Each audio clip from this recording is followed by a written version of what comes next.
Alright guys, this is my 2-hour pantry shelf build. I just couldn't see paying anybody $1,000 to come in here and build this shelf, this pantry shelf, so I just got me some 2x4s and started ripping them and cutting them. What I did was I took these little furnish strips, which is pieces of 2x4 that I just took on the old table saw, and ripped them down. I had to make them longer than what we really needed because there is no 2x4 here to nail them to. I don't know why when they built the house they didn't put one over here somewhere, knowing that we was going to put pantry shelves in here. But so yeah, they're a little longer. We're going to utilize this. We're going to put some hooks on here to hook some stuff on it.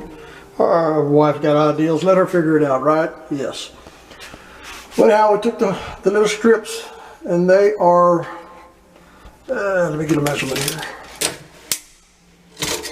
They're about 1.5 inches in height, and they go all the way around the base,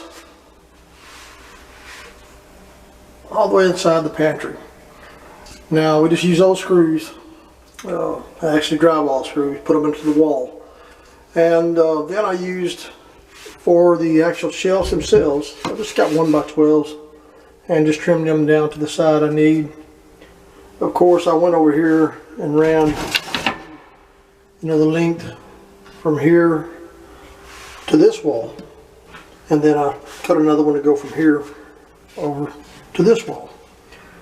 Yeah, we got some touch-up paint. We did scratch a few things, but in the end, it does its job. It's actually pretty durable. Got a whole case of water and a couple of 12 packs of drinks here on the shelves.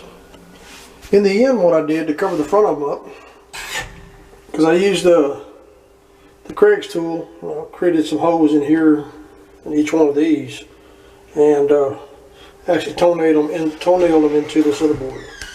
But then I took some little bitty thin strips, a 2x4, and that's what I use on the face here. Kind of decorated up a little bit. Nothing fancy, but that's about a 2-hour build on a pantry shelf here in the pantry room.